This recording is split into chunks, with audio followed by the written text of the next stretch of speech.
Welcome. I'm so glad you're here. You are our A plus students. What do you think, Stephen? Yeah, we got 150 On right on time, time. and you're just filling the room. I see you're starting at the front of the room, just like a concert that you love going to. Of course, you're not going to sit in the back and he's in the front. You're going to experience it fully. Ha. Hey, I'm here with Stephen Crane. We'll introduce ourselves a little bit later, but we are really excited to share with you, and we're going to talk about social connection. Now, I'm going to give you a little bonus content before we officially start. Stephen and I have outlined this carefully.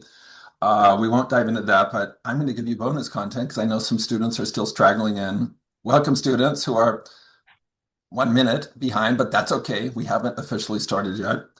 Bonus content is this.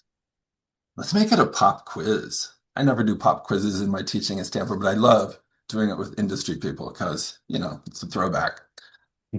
Technology in some ways has really damaged our relationships. Yeah, I think most people would agree with that. It's helped in some ways, it's hurt in other ways. But let's look at the negative side. When did it start? What technology was, in my view, the beginning of the end? Okay, notice I'm doing the bad teacher thing. It's like, guess what BJ Fogg is thinking? In my view, what was the beginning of the end? Now, I'm being a little dramatic here. I don't think it's the end, but I think it's important we recognize something very important happened within most of our lifetimes, maybe not all of our lifetimes. Any idea? Yeah, it wasn't cell phones, it wasn't Facebook, it was before that. Yeah, Blackberries, it was before that. I'm going to give you a hint, you all. And you had a cassette player. Anybody remember headphones, cassette player? Yeah, Sony Walkman 1979. In my view, as we look back at what happened to our ability to connect socially, the Sony Walkman was the thing that started shifting dramatically. It, I was in high school at that point. Stephen, do you remember the launch of the Sony Walkman? Oh gosh, it was around when I was a kid already. I don't know when it started. Well, here's what it was like. At first, people would walk around with these headphones on. You're like, what are you doing? And then they would let you listen, and you're like, oh my gosh, that's incredible. I have to get one. So Hmm. Sony Walkman and other things. And then people were walking around with headphones on. And guess what happened? It started to become socially acceptable to be among people, but yet to say, I'm not available to talk. Fast Mm. forward to this, fast forward to what goes on at Stanford and many of our environments. That opportunity to casually talk or to listen or participate in a social way started to decline dramatically with the Sony Walkman. Stephen, what do you think of that? I was just listening to you, and I think actually it might go back to something like the gramophone. Like, when did Oh, we start having personal music instead of making music together? That used to be oh, the I like only that way. too. And I I know you like do a that. lot of music. Yeah. And I think when we started to make it our own individual endeavor and it could be done without involving others at all, that was maybe the beginning. Oh, good. We'll have a debate in the future, y'all. I'm working on some music stuff within Stanford Lifestyle Medicine. Welcome to the webinar of Stanford Lifestyle Medicine. Stephen Crane are here to be very practical and talk about social connections, how to do it. We're going to dive in with an activity. Stephen. We are going to start off for all of you who are here with our first activity, a little warm up, and I'm calling it the five scroll hello. And this one you can do right now. So go ahead, open up whatever messaging app you use, texting, WhatsApp, and go back and scroll. Give it five good scrolls just to go back several months and find somebody there that you feel warmly to, somebody you want to be reconnected better with, and just send them a quick message. Say hi, check in, just you tell them honestly, like, oh, your name just popped up and I was thinking of you. How are things going? So go ahead, do that right now. That's our All right. first activity of the day. And so I landed on a screen where I've recently been in contact with all those people. So I did two more scrolls and boom, there's a former student of mine right there. Hmm. His name is Gregor. I will not give last name. Um, I would love to reach back out to him. You will find somebody there. Look around in that area and just send them a quick reconnection. It's an opportunity for those people that kind of fall off the radar, help bring them back in. Stephen, what would be, somebody can't think of what to say. What could they type right now that wouldn't be seen as weird? Or, I mean, it's like, hey, I'm doing an assignment from a webinar. That's probably not what they say, right? Yeah. Yeah, I think I've thought about this for this activity, and I think you can be honest, you saw their name popped up on your phone. You happen to be looking for it, but it was there. And I saw your name pop up on my phone. I was just thinking about you. It's been a while. Maybe there's something you want to follow back with them about. We'll talk about that. Something you remember from your last interaction. How's that home repair project going? And somebody in the chat says, five scrolls takes me all the way back to Tuesday. Okay, if that's your case, scroll a bit more. Yeah, Just follow your intuition. Stop at any point, look at the screen. Make you'll it see a kind name. You'll know it yeah, when you see it. and make it feel magical, like this was destined. Like I was destined to reach back out to Gregor. If you've done that, put into the chat that you did it or put your reaction. Don't give us the name probably, but how was that? We're going to be interacting with you through chat. We wanted to do breakout rooms. And when I teach on Zoom, I like, like the Brady Bunch on steroids and everybody's around and you can see all the faces. But that really wasn't practical for what we were doing through Stanford Lifestyle Medicine. So some of you said it was me. Hooray. Okay. Yeah. Okay, we have some ground rules here. Stephen is better at ground rules than I am. So, Stephen, I'm going to let you share the ground rules. Yeah, so we've got the chat open for now. Just try to keep it on our topic. We're going to use it for our activities. Ask you to share back there. Please don't post your own links and things like that. But it's there for us to use as part of the webinar, and we do plan to share the chat back with you. So I know people ask about that. So the file should be available at the end. So don't put anything in there you don't want shared back with others as well. Okay, y'all. So you just saw one technique, very practical to help you reconnect with somebody using your mobile phone. Okay, so it's like actually doing the good thing rather than next. Here's activity number two, and Steve and I call this the circled back technique. What I want you to do, well, I'll give an example, a true example in my life. One of my neighbors, this happened middle of last year. She says, oh, we're going to Italy and our daughter's getting married there. And she was very, very excited about it. And I was like, oh, when's that happening? And she gave me the date. I don't remember. Let's say it was September 29th. And so I noted that because it was like a huge deal. They've been planning it forever. And so a few days before September 29th, I texted her and I said, hey, how are things going? I bet it's so fun. And it literally da da da da. And she wrote back and it was really kind of lovely. And then she followed up after the wedding and gave me an update. So what I was doing there was circling back, and that's the technique. And we want you to think about something that somebody has shared with you that you can circle back on. Okay. So right now, if you can, think about something that somebody shared with you. It might be a wedding, maybe in Italy. It might be that they're interviewing for a job. It might be that, Stephen, let's come with three or four of these to prime people. Yeah. I think it could be something about their kids, they're starting school, they're having a birthday, they're, have a big presentation or a big game coming up, applying to college. Or maybe they bought a new car, or maybe you knew they were trying a new restaurant out. I don't think it has to be significant like a wedding. I mean, I probably don't have to explain to you the emotional impact of this. It's when people do it to me, I love it. It's like, oh my gosh, first of all, they actually listened to what I had to say. And next, they cared enough to follow up with me, to circle back. So we're seeing some examples here in the chat. Eye surgery, knee surgery, um, health concerns, all of those are valid. Feel free to pick something kind of trivial and simple. I'm going to share one more piece of this of how I do it. I actually go and put it on my calendar. Follow up with Alexandria about her daughter's wedding in Italy. Because, I knew it was down the road. Don't rely on memory. So I'm a behavior designer, a behavior scientist. I know very well our memories are fallible. So use the circle back technique. And if you don't use calendar, I think most of you probably do, find a way to prompt yourself to follow up with those people. Hmm. Even Yeah. anything else on If that? you don't have calendar, if you have, iPhone, just say it to Siri and it'll show up in your reminders. Hey Siri, remind me on July 27th to follow up with Andrea about the wedding. And it'll come there July 27th. You'll be amazed.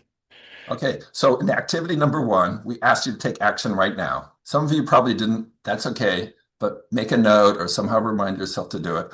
On the circle back, I don't expect you to do it right now. If you did, congratulations. Um, but do note it as a technique, and that person you wrote down, create some sort of prompt or reminder that you'll follow through. Okay, activity number three. Oh, this is one I get to share. Hmm. Activity number three. I want each one of you. Well, I'll start with an example. We're going to have you think of somebody who's really good at relationships. So in my own life, there is a woman I admire very, very much, and her name is Dorothy. And if I think of all my friends and people I know, she's among the best at relationships. She's amazing. What you should know about her is she's 97 years old, 97.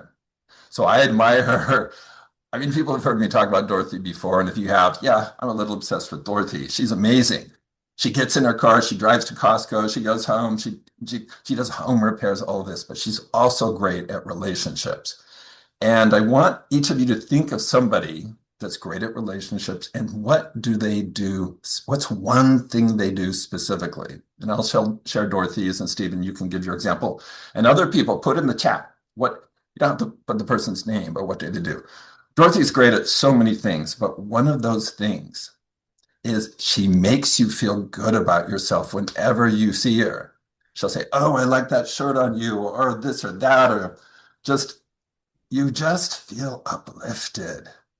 And it makes you want to see and connect with her again. And I really think that's been a big secret to her success, both where she has tons of friends and also part of her longevity. And we're going to talk about that a little while. Stephen, what's the example from you?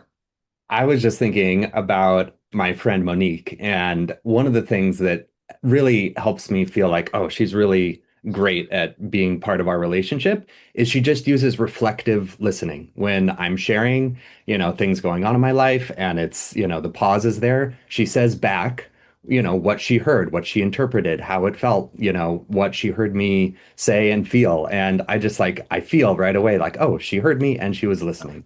Such a Let me great skill. let me push on that a little bit. I know we have more to do, but I can sense maybe that some of the people listening go, well, that'll feel artificial, that'll feel contrived, that'll feel manipulative. Hmm.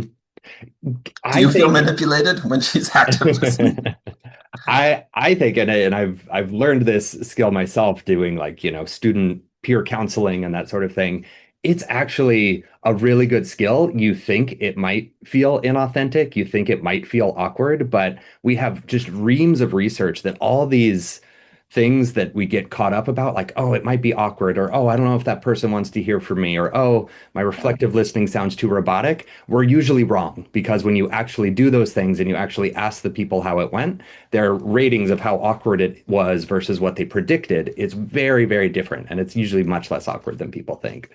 Let me highlight a couple key points. Most of us, especially today, are starving to feel good about ourselves and are starving for attention. Okay, and it happened to be the one I talked about was help people feel successful. Y'all know I talk about that a lot in many contexts. And Stevens was, in some ways, it was about attention, showing that someone's paying attention. We all love that. There's nothing wrong with that. That's kind of where we're at. Hmm. And the harder the world gets, y'all, we're in a hard time right now. And I'm going to talk about that a little bit later. I'll try not to get too political. The more important it is, I think, that we help people around us feel successful and that we give them appropriate types of attention. Everybody, welcome. I'm BJ Fogg. I've been at Stanford since 1993 in various roles. I study how human behavior works, especially habits, and creating positive habits. And Stephen Crane, introduce yourself. Hi, everybody. So, my name's Steven. I'm a researcher and behavior designer. I've been at Stanford since 2007 in various roles since undergrad. And I help organizations of all kinds build and evaluate interventions for human flourishing. And I'm also the head of the social engagement pillar for Stanford Lifestyle Medicine. And that's who's bringing you this webinar today. Now, Stephen is a true world expert on social connection. I am less so. I care about it deeply, but that's not my act. I'm a behavior change guy. That's what I do. But Stephen, so we're bringing together, the super twin powers or whatever you want to call it. And Stephen's going to dive into what the research is showing for a segment, and then I'm going to have a segment about behavior change, and then we're going to dive in and have a hands-on workshop with you all. So I hope you're not driving. If you are, listen carefully. But Stephen, take it away. All right, so we are going to dive in with some research, some findings, some importance of social connection for those of you who like the data and want to know why we're here and why this is important. First of all, in case you didn't know, social connection is not great just in its own right because it helps you feel good and connected and have a meaningful life, but it actually is very important for your health and longevity.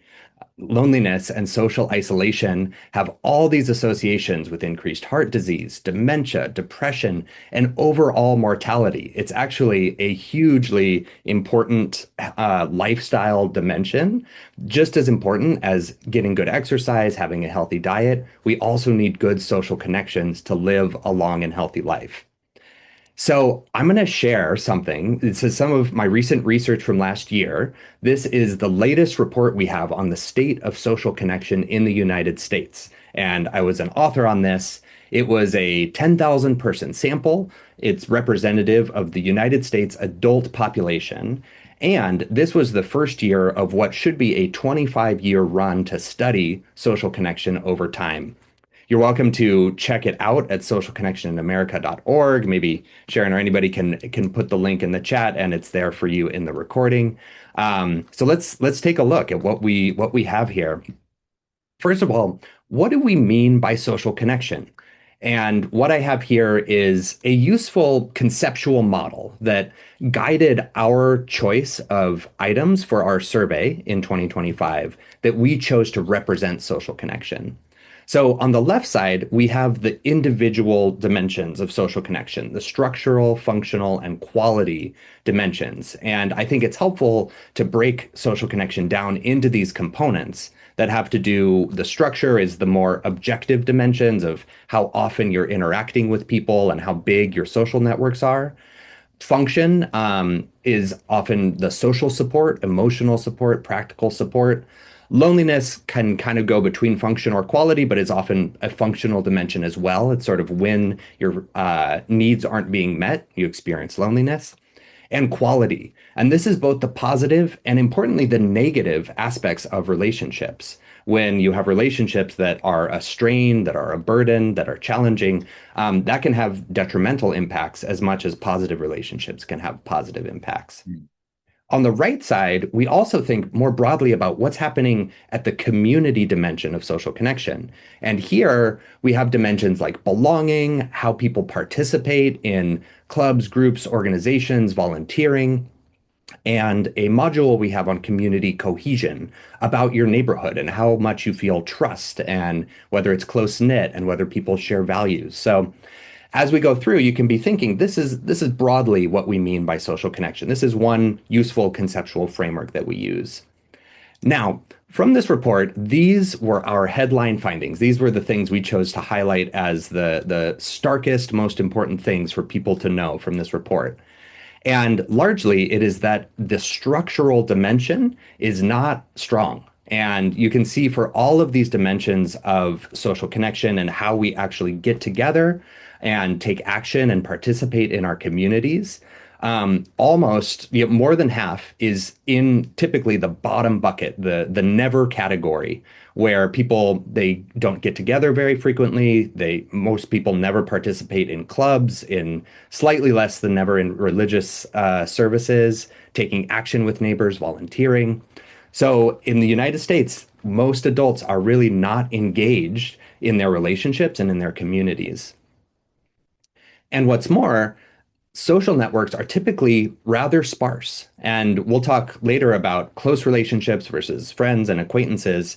And here are the stats on where people are at with close relationships. Only 17% are sort of in that six or more, 44% in the 3 to 5 category, but nearly 40% have two or fewer, and that's really the level at which I think there's good reason for concern.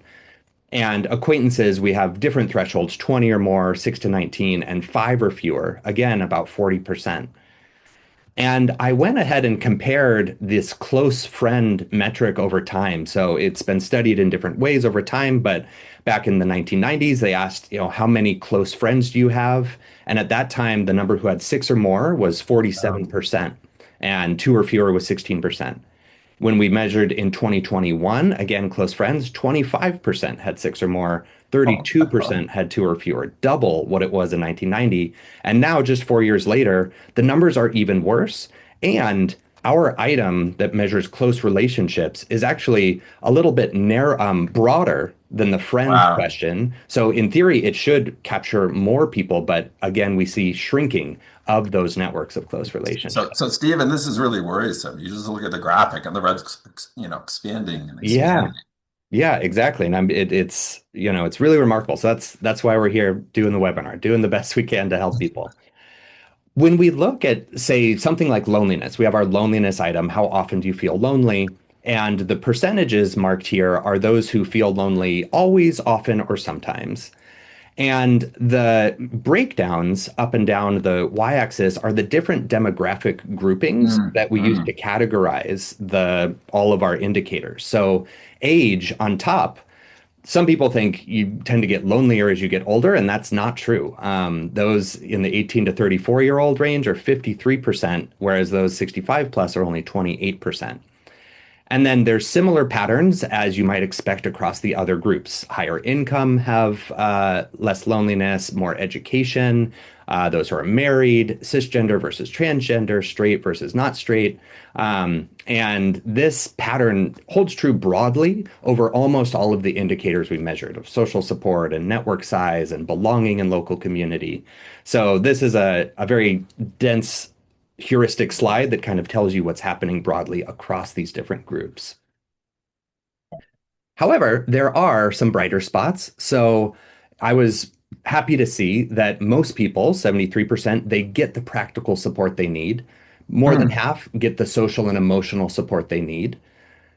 And another bright spot, most people are actually pretty satisfied with their relationships overall and not particularly stressed by them. So, despite rather high rates of loneliness and despite not getting together and participating very frequently, the relationships that people do have, 62% rate it 8 to 10 out of 10 point scale on relationship satisfaction, and only 9% are sort of in that 0 to 4 very low category.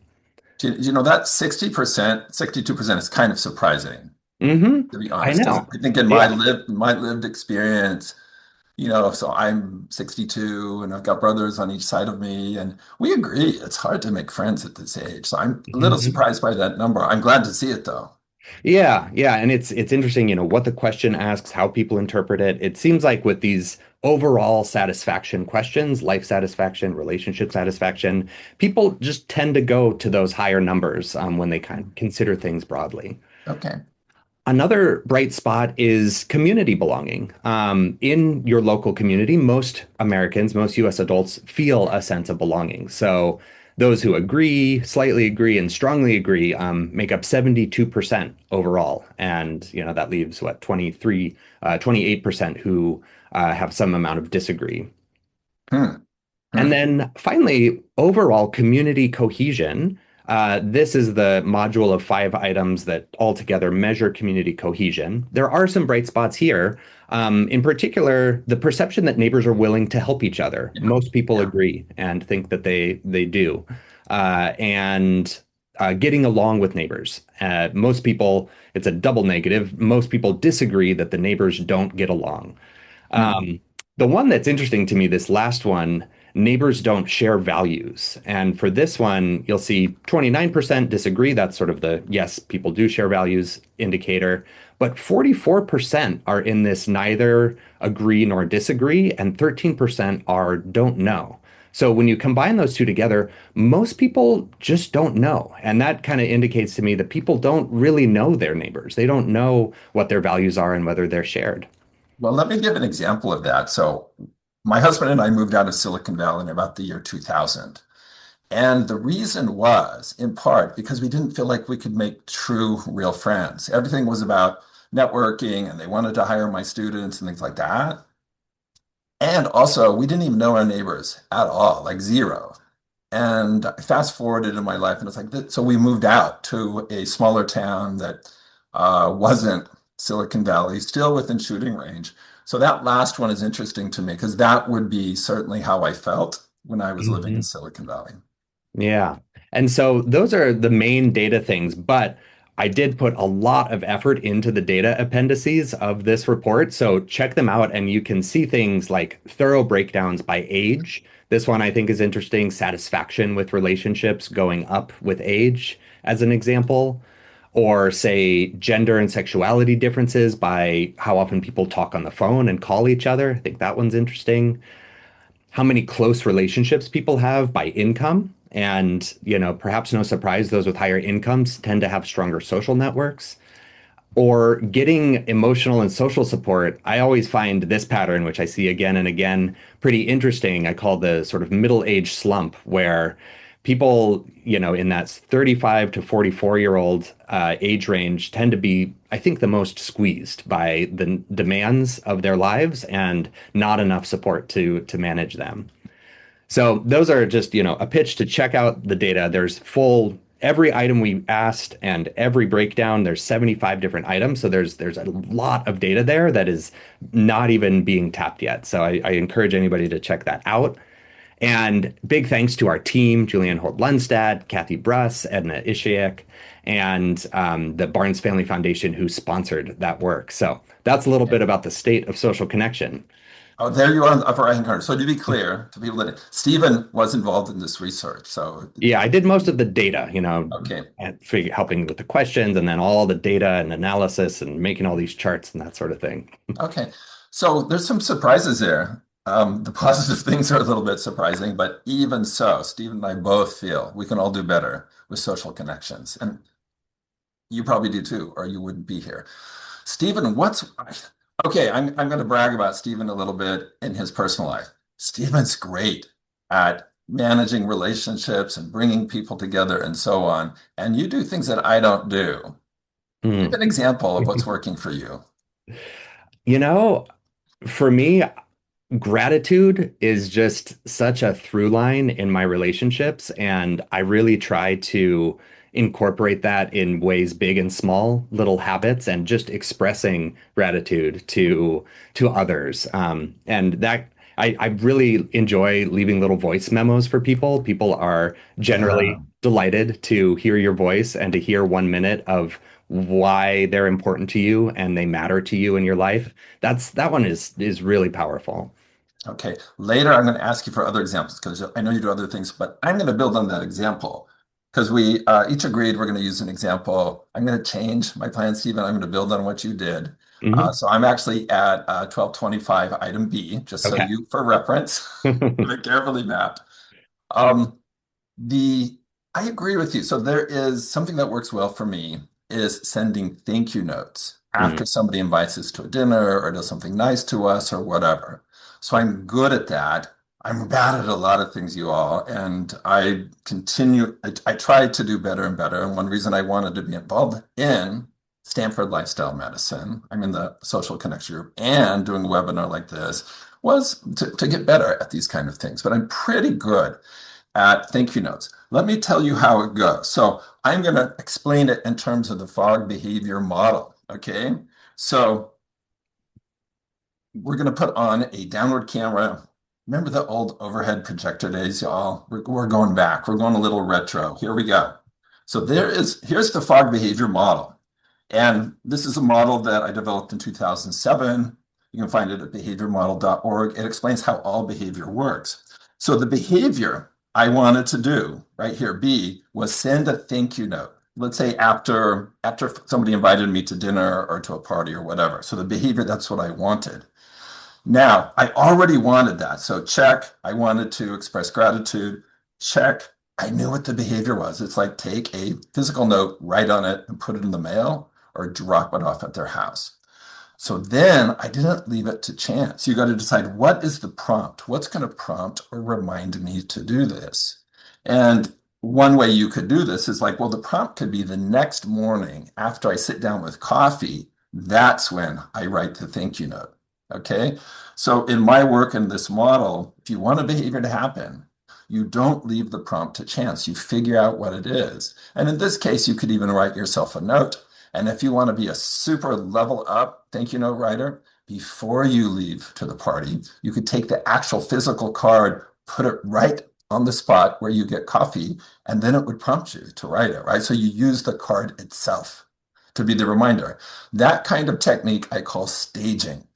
When you put the card there, you're also increasing your ability to do it because the card's right there. You don't have to go hunting for a card. You don't have to go to the grocery store. So now we've accounted for this, and the behavior happens. Now, this is a way to design behaviors or habits into our lives. Pick a very specific habit, make sure there's a prompt for it. There's various ways to prompt. I covered that in my book, Tiny Habits. Make it easier to do. There's various ways to make the behavior easier to do. In the case of the thank you notes, I made that easier to do in general. I'm going to back up a little bit. Somebody help me make this easier to do. Her name is Dorothy. Yeah, Dorothy, the 97-year-old friend that I have. A few years ago, she gave me this box as a gift. And if you can see, it has seashells on it. And she decorated this box and she gave it to me. And coincidentally, Stephen, you didn't know this. The It's beautiful. gratitude box, isn't that? And she put a bunch of thank you cards and other papers and notes and pens in it to help me be able to write notes like this. Okay. So notice in one case, I was designing a habit into my life. That's important. And then also, I was redesigning my environment and with the help of Dorothy, redesigning my environment to make the wanted behavior easier. Those are the two levers you have to pull for lasting change. Design habits into your life, redesign your environment. Now, the box is empty right now because I graduated up to a much larger drawer that I have. So I have a whole drawer full of these things, making writing the notes easier to do. So I share this because one, not because you mentioned gratitude, Stephen. I didn't know that was going to be your example. But two, I want you to understand how to design to change your behavior, to do the behaviors that will affirm the most positive identities of yourself. I'm the kind of person who is grateful. I'm the kind of person who values friendship. I'm the kind of person who helps people feel successful, right? And do behaviors that are consistent with those identities.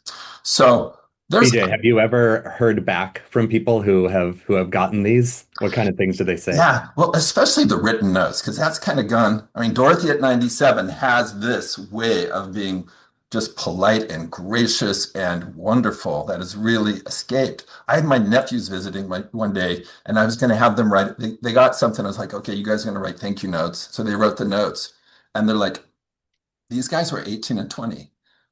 Where do we put the stamp? They did not know how to mail the letter. So that was a surprise. But I think, and the cards I buy are usually kind of nice cards, or I make them, or I have a sister who makes the cards, or I just sketch something quick. It doesn't really matter. But yeah, people, they thank you for the thank you note, which is like, then what do you say? You're welcome. So, okay, we are going to now help you strengthen your relationships, okay?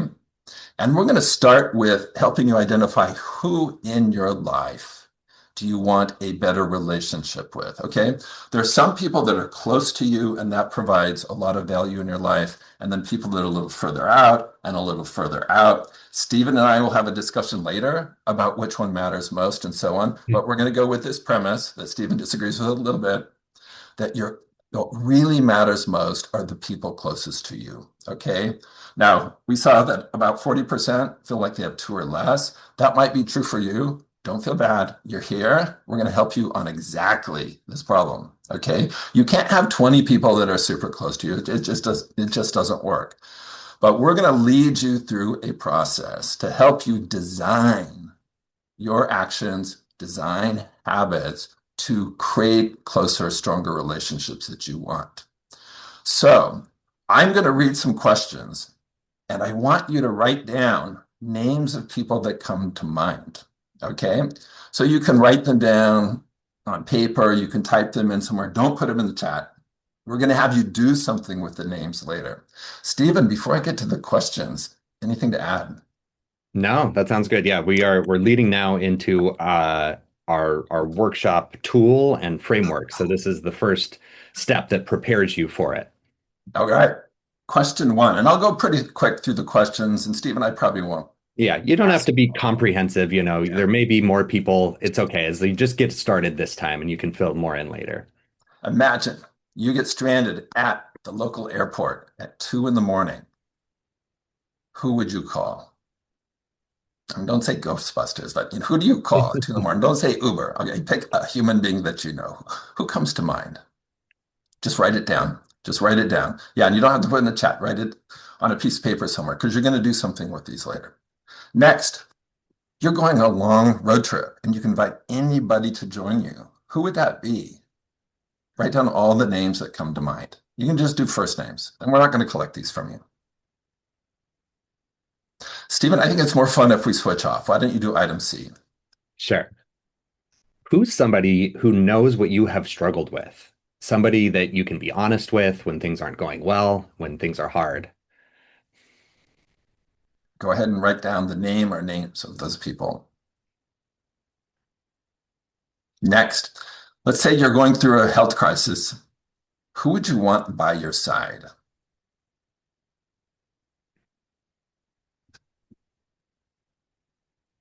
And conversely, who would you call if you had really good news, something really exciting was happening that you would want to celebrate with by sharing that news?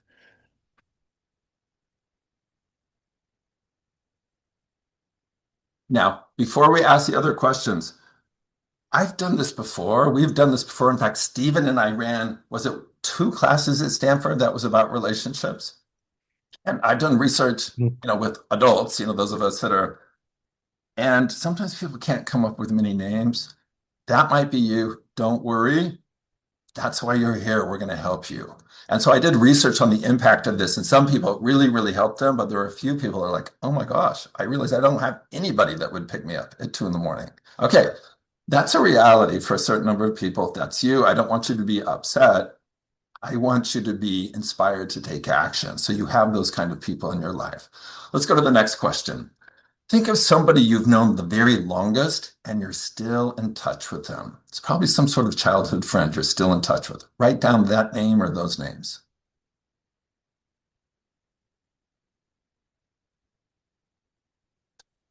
And who do you trust the most?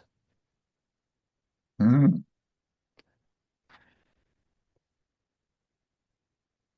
I, I deleted a question here, but I'm going to bring it back. It's not here, Stephen. If you were doing a startup or new venture or a really important project, who would you want on your team? Somebody that it could be anybody, maybe not like Barack Obama, because you're not going to be able to like invite him to dinner, but think of somebody you know, somebody that could become a friend or already is a very close friend. Who would you want on that team? Stephen, why don't you do one more and I'll do one more? All right. Who makes you laugh the hardest? When was the last time you laughed hanging out with somebody, with a group? Who were those person or people?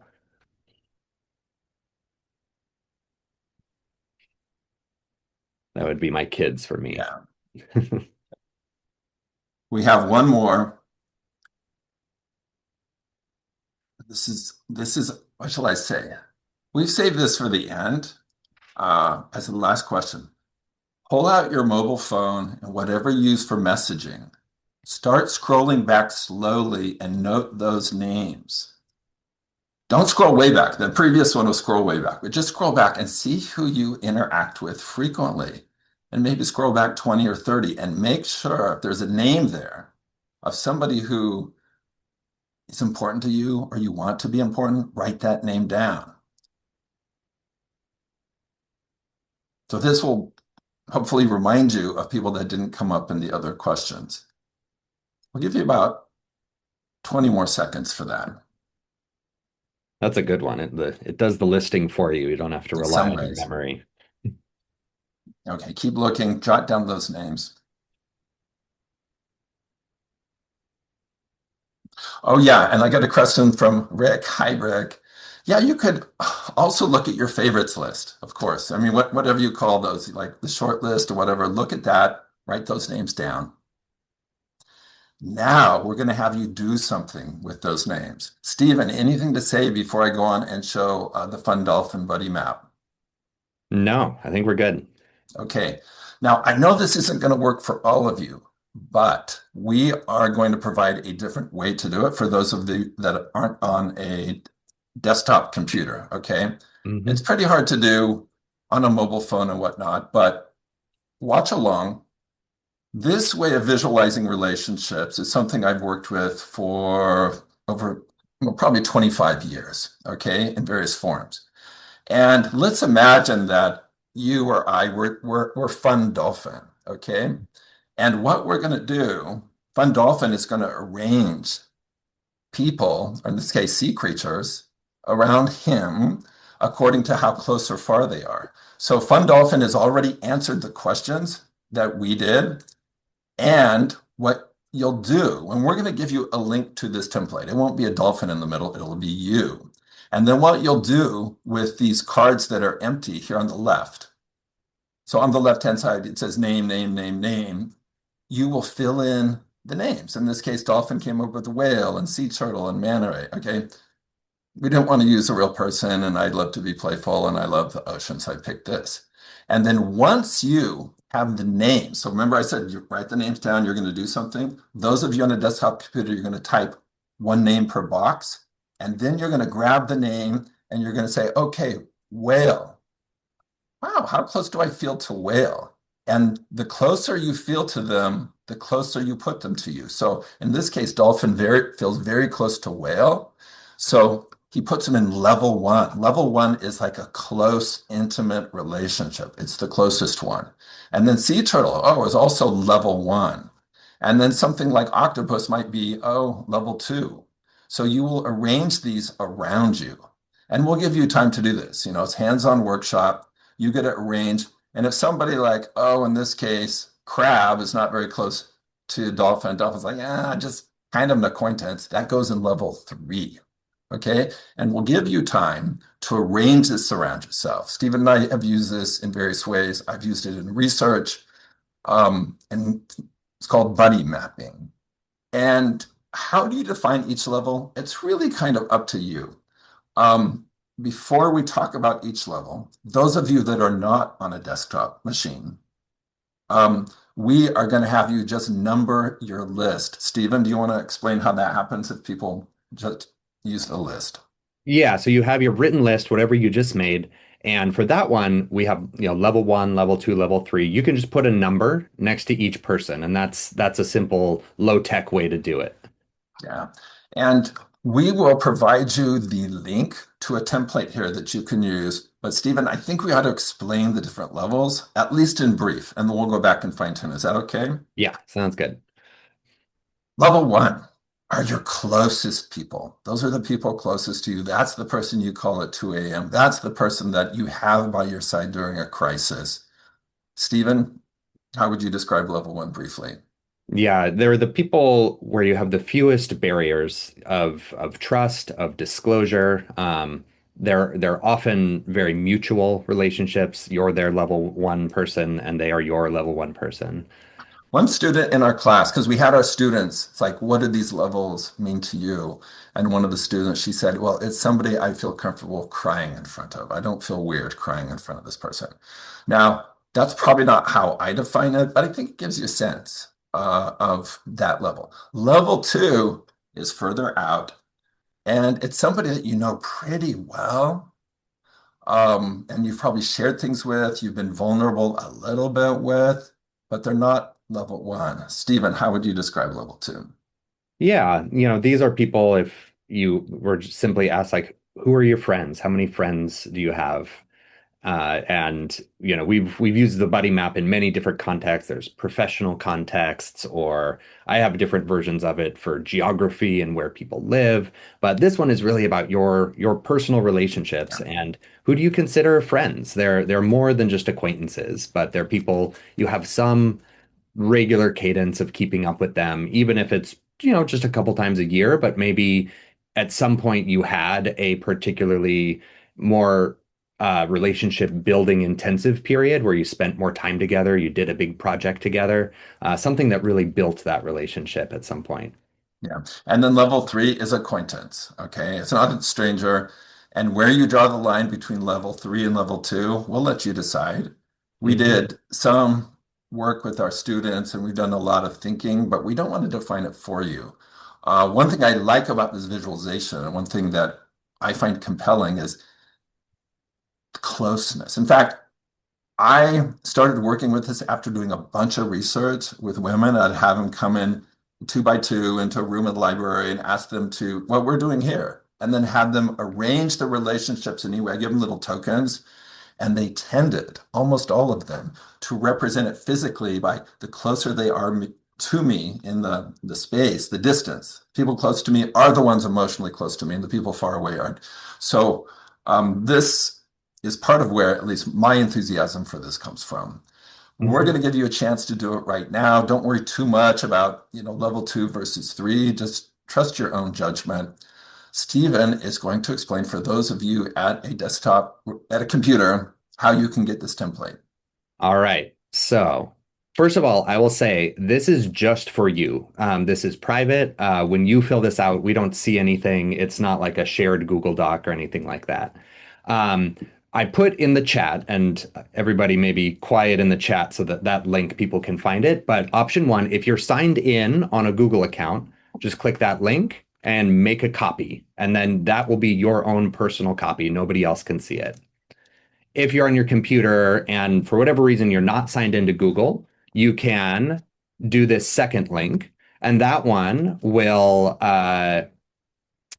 download the PowerPoint version. So you can do it offline PowerPoint on your own computer. Or if you have your list, just annotate it one, two, three. So those that have the list, you'll be fastest. You can just take one, two, three. Those that use this visualization, the first step is to type. Ah, I would, sorry, I see that my chat oh, went to hosts and panelists. I need to send okay, it to here we everyone. go. Oh, it's coming. Okay, then I'll save my instructions. Okay. So this one, PowerPoint, if you aren't signed in, there's that one. And then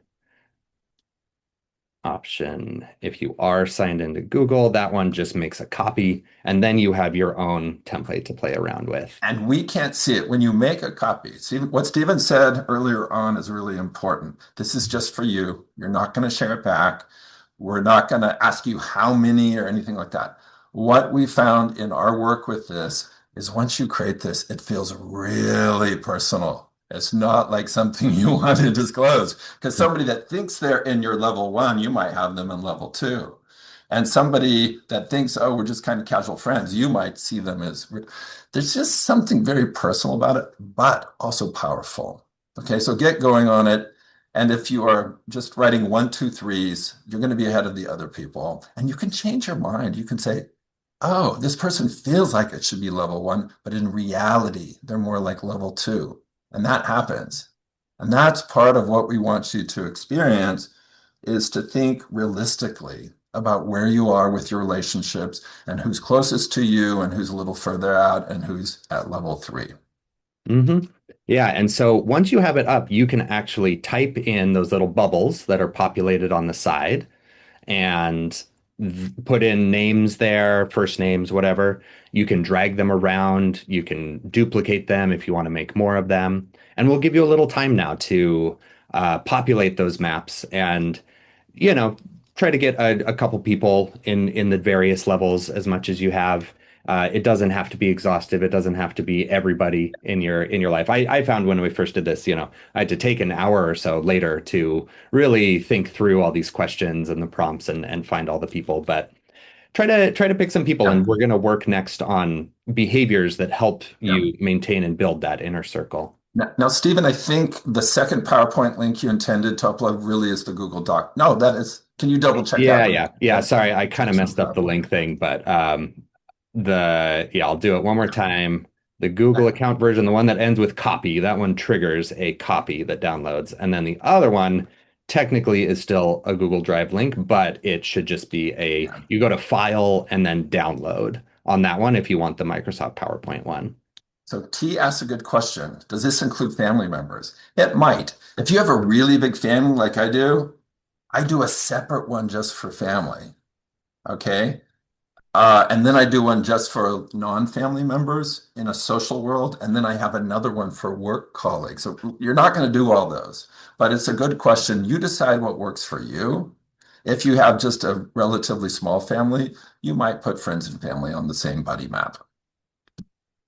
Hmm. Does this affect who gets presents at Christmas? I do note who sends me Christmas cards and my buddy map. I don't always send Christmas cards or holiday cards, but when I do, I look at my buddy map, say, who do I send them to? If I'm only sending 50, for example.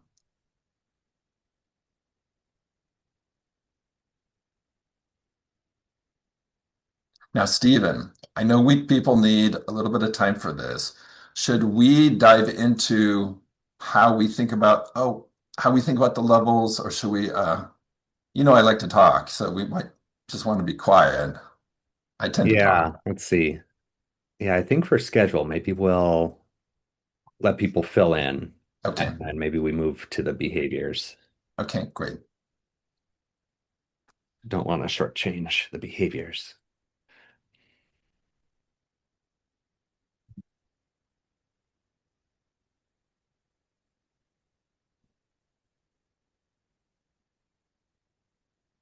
Yeah, if some reason you're struggling with the computer version, just work off your list. Hmm. And oh, I'm going to go back to Dorothy. I did this with Dorothy. She did it on physical paper. She loved it. Okay. So you could even just draw it out on a piece of paper and write the names in on the concentric circles.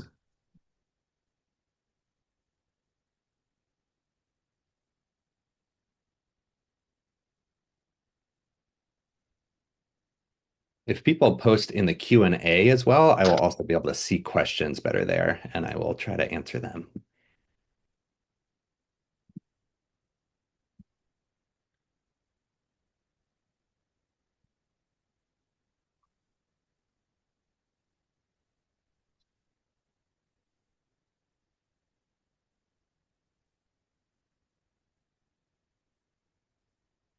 A super quick summary of levels one are your closest friends, intimate friends. You will not have more than six of these. Hopefully you have one. Okay. Um, there is a famous researcher that believes you can't have more than six of these very close relationships. Like even the best people in the world of relation will not have more than six. You just simply don't have the bandwidth to do it. And that's one reason that inner circle, it's nice. It's smaller. You can't fit tons in there. And then the next level out are friends or good friends, level two. And then level three is like acquaintances. Hmm. That's probably the simplest way to describe it. And Peter, I would include pets. Somebody else mentioned pets too. Yeah, pets are people too, right? They're our family. I'm on board with that.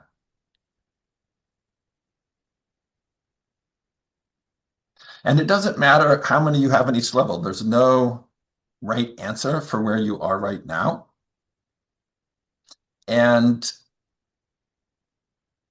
let's say that you follow the guidance we're going to give in a few minutes and you get really good at strengthening your relationships. The number's going to be different for each person. Okay.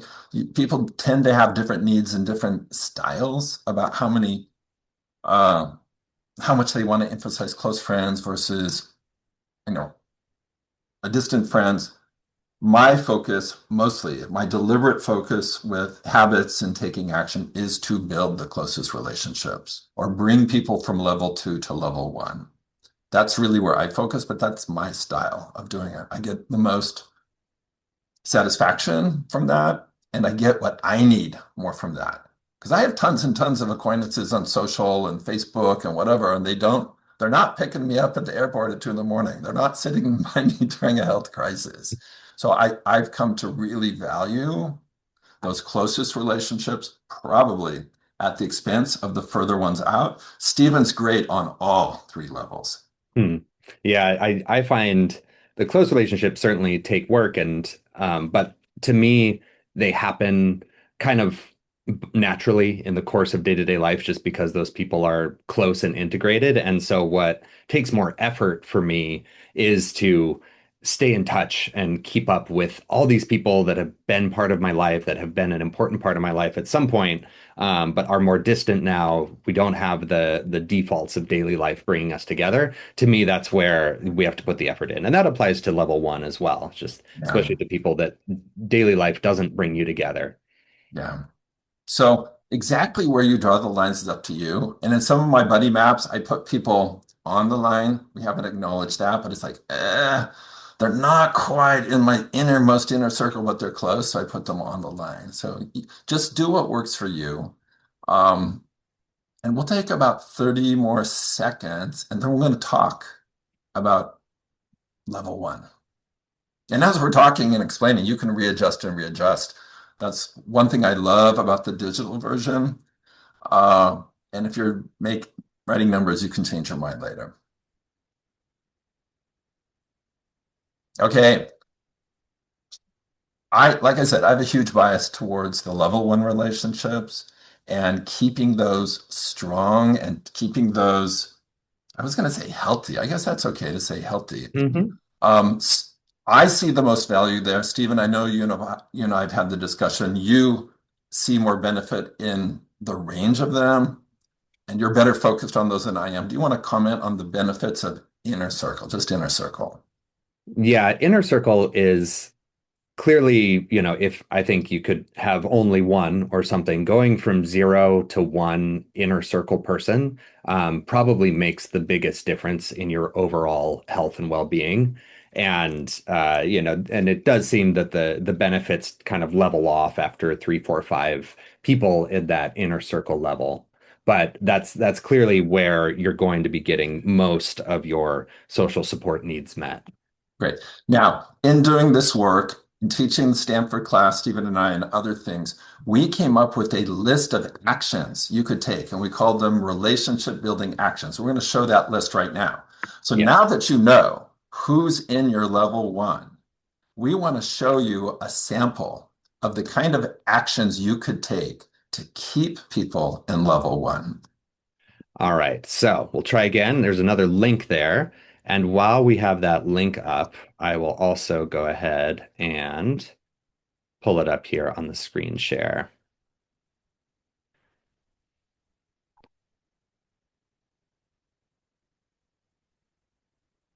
Here we go. For those of you that are just listening, I'll read a few. Ask that person for advice on a significant problem you're facing. Another one, I'm jumping down. Follow up later on things they mentioned that matter to them. I'm jumping down. Go on a day trip together to a nearby spot. Do a service or volunteer activity together. I'm jumping up. Confide in them about your love life. And so on. So, Yeah.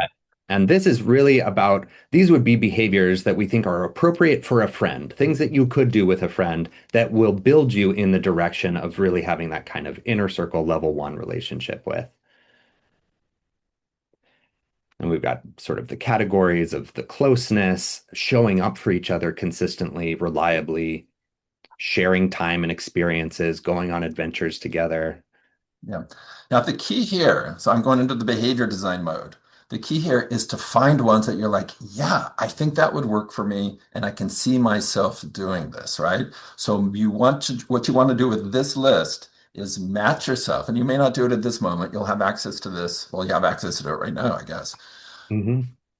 And if I were you, I'd print this list and then I'd sit down and I would mark the ones that you could see yourself doing so that you're choosing the behavior, just like the Fogg behavior model said, and then make sure there's a prompt for doing it and make sure you increase the ability. You make it easy to do. Okay. So don't leave the behavior to chance, design it into your life. And if you try something that didn't really work, that's okay. you've got a bunch of other things to choose from. Any one of these things will help you strengthen the relationship. Yeah, absolutely. For me, I love having some kind of event, like shared experiences together where there's, it's a little bit of a bigger lift. It's a day trip or a overnight or a backpacking or traveling to a different country, something that, there's somebody in your life who you would like to do that with and putting those kinds of plans on the horizon. And it could be, it could be simple. It could be working on a project together at home, helping do some home renovation. It doesn't have to be expensive or exotic. Yeah. I'm going to give one that's kind of more general here. I think for a really strong inner circle, level one relationship, you need to understand what really matters to that person. Hmm. So, like for my husband, I know what really matters to him. We've been together 30 years, so I really know this. And not just so you need to understand that. And if you're trying to move somebody from two to one, I think one of the keys is to really try to understand what matters most to this person, and then help them feel successful in what matters to them. Help them feel successful in what matters to them. I think for any relationship that can strengthen it, but I think especially for the inner circle, if you're doing the opposite, if you're making them feel unsuccessful in what matters for them, bam, they're not going to feel like they're in your inner circle. Okay. So what really matters to them and help them feel successful. And there's a bunch of ways to do it. Here on the list, these are more precise behaviors. I mean, some of them are more abstract, and I give you a general guideline instead. Yeah, I'm doing do the 90-second share. Yeah, let's do that. All right. So it could be an item from this list, or it could be something that you thought of when you look at the actual people on your buddy map. Who's in level two that you would like to bring into level one, and what specific behavior would you like to put into place? And this will ask you to put into the chat. So we're going to spend 90 seconds, and you can put something in the chat. You can just copy paste or type it in. And then you can also look at what other people are choosing as a way to inspire yourself or match yourself with something else. I'm seeing more walks arranged for chatting.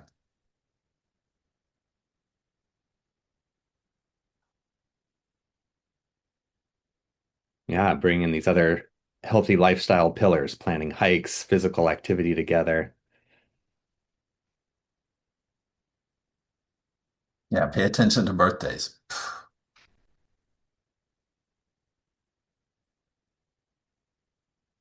Okay. Yeah, go ahead and keep adding into the list. We have a little more time. And then also see what other people are choosing.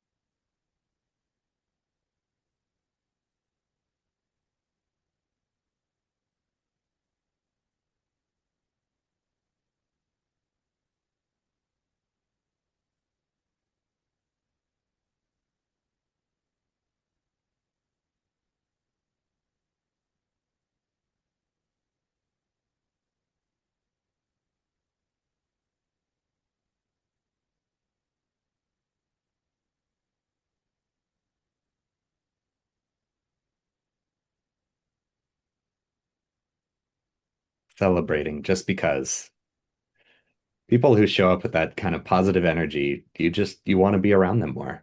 Yeah. There was a really good question here by Charlie. Charlie, you worked Yeah. with me. You always ask good questions. How do you know what matters to a person? I don't have a perfect technique for that. I'm going to give two suggestions, and Steve, you can add in. And I think it's worth the time here because if you don't understand what matters to somebody, you're going to be kind of guessing, and you might be putting a lot of effort into something they don't care about. One is when let's say you have dinner with them, you call them on the phone or something, say, hey, tell me something that you felt really good about, something that went really well for you. So you pull out of them, you give them the opportunity to brag, but then note what did they say? They might say, oh, I fixed a meal at the church and served it to lots of people. But then you've got to use discernment. Was it that they served others? Was it the teamwork? Was it they were able to use their recipe? So you could say something like, well, what about that was great for you? Boom. Now you're kind of probing and trying to pull out of them what matters. It's like, well, we worked together as a team. It was a big challenge. Boom, teamwork matters to that person. And kind of keep a note of that. I've actually written it down for my husband. Next, you could say, well, what are you looking forward to today or this week? Or what are you looking forward to? That kind of, we did this, we were having dinner with one of our neighbors last week. And we said, what are you looking forward to? And it was travel, travel, travel. And so after it was all done, I turned to my husband and said, they're into travel. They really care about travel. Okay. So that's what they were looking forward to. Stephen, how else would you figure out what matters to Something, someone? and next we're going to do behaviors to keep people in that inner circle, really foster and build and deepen those relationships. Something that I do, if you have a romantic partner or somebody that you're really close with, is just kind of being explicit about it. One of the habits I have is a weekly review, which we get to some weeks, not all weeks, but we look back and we try to have the prompt of what happened last week that I did that you really liked and appreciated? What do you want me to do more of or not forget to do again next week? And then the flip side, what happened last week that you want less of? So just asking people, with how I'm showing up in your life, what do you want more of and what do you want less of? And that they can tell you exactly directly what kinds of things are important to them. Because you may be putting your energy into something that you think is this great thing for them and it's not actually moving the needle very much. And you need to learn that. It takes some time sometimes. Yeah. Let's go to you have someone in your inner circle and you want to keep them there. Oh, by the way, with the students, we included a type of behavior that would set boundaries. And we kind of did it on a whim, like the second to the last class, and the students is lit up. I didn't really think of that, but I guess when you're in that context of students, they want to keep people from them. And most of our work has assumed you want to bring a certain number of people closer. So how do you keep somebody close? So there's tips here on the list, and there's lots of things you could do that are probably not here. Let's do the 90-second exercise again, where you look over the second half of this document, and for you, what is resonating? Copy and paste or type into the chat. We'll spend 90 seconds. So you can share what you think would be really effective for you, and you can read what other people are doing. And I will try to be quiet for 90 seconds.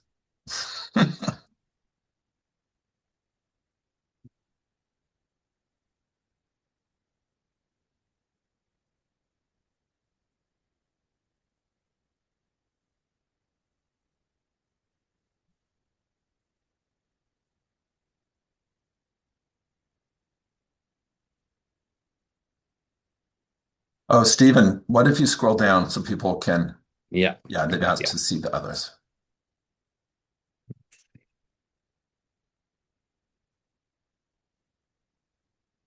Go second half there.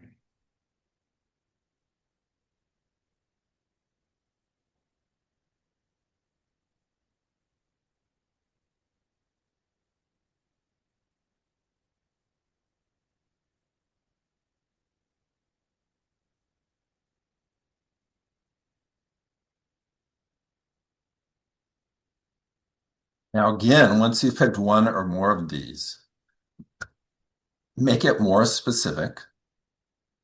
So specify the behavior, what's going to remind you to do it, and how are you going to make it easier to do? Okay, so design this. And if it means redesigning the context, your environment, do that too.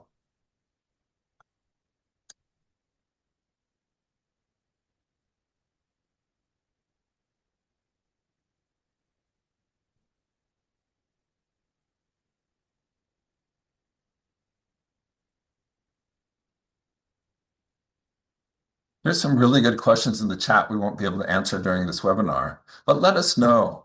Um, we do have some ideas for a follow-up webinar that's about social connection, and we have some ideas, but we'd love your guidance on what would really help you, because what's going to help you is going to help others, of course.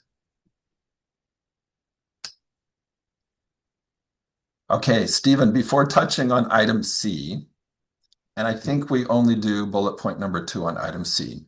Hmm. Anything else before we move away from this list? Yeah, I'll say, the list is here as a resource. It's not a mutually exclusive list. Some of the items are somewhat similar between the two, but use it, expand on it, and put these into practice in your life. Find one. Very good. Now, we're going to wrap up, and Stephen and I are going to make closing statements, each one of us. But before we make our closing statement, we want to hear from you in the chat. What was your biggest surprise or your biggest takeaway from this webinar? And you don't have to do this if you don't want to, but we would love to see what was most helpful or surprising, and I'm sure other people would benefit from it.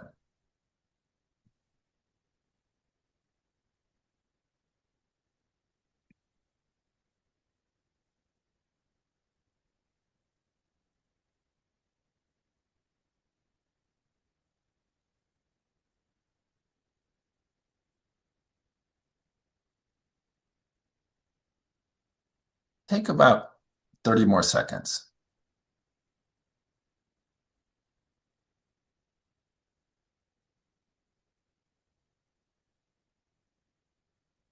This is great. I'm seeing a Yeah. lot of distribution across all the parts we shared today, the lists, the buddy map, some of the research. It's great. It's amazing what a list of behaviors, how powerful that can be to just open your mind to the possibilities of what you could be Yeah. doing. Yeah, if you've not been scanning what people are putting in the chat, that's really worthwhile to do. And I think we're going to share that back in some way, maybe. We'll see what happens. Yeah. So,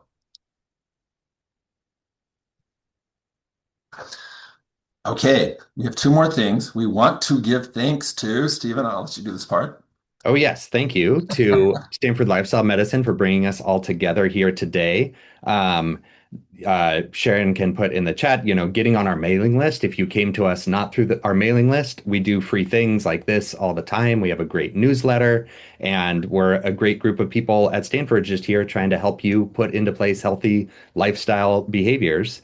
And we also have a series of webinars. These are some of the former ones we've done on supplements and menopause and joint health, and they've all been really wonderful. So thank you for joining today for this one. Here's my closing statement, and then Stephen will have the final word. Back quite a few months ago, when a certain person won an election, my immediate response, rather, in addition to being upset and worried, was now is the time for us to strengthen our most important relationships. And I sent that note out to some of my colleagues and I sent it out to my family. I really do believe that our closest relationships can shore us up, can help us, can keep us hopeful, can keep us moving forward in times of adversity, in times of disruption, and in crazy times like these. So I think now more than ever is the time to strengthen our relationships and be with others in a way that's uplifting and hopeful and take action together. And I think in that way, we can make it through what I think is a pretty terrible time. So I hate to mention the negative, but I want to point out that was my immediate reaction as soon as I recognized this reality and had a sense of what was coming forward. Stephen. Yeah, absolutely. And to me, I have broadly been interested in human flourishing and how people live a good life, how people end a good life. And the idea that's really been resonating with me for several years now is the psychological concept of mattering, of feeling that you matter Mm, to other people. And mm. I think that's at really the heart underneath everything that we're talking about today is what behaviors from today, from your list, etc., can you put into place so that other people know that they matter to you? There are a lot of people out there, and some of them are probably really important to you, but may not really know it and would really love to hear from you that they are important to you and that they matter because it is such a fundamental part of our human nature and our flourishing to know that. So I think you matter by helping other people know that they matter. Thank you, everybody. Go off and do good things in the world. Stay hopeful. Keep moving things forward. I'm so glad Thanks you're for being here. here. Good to see you all. Bye bye.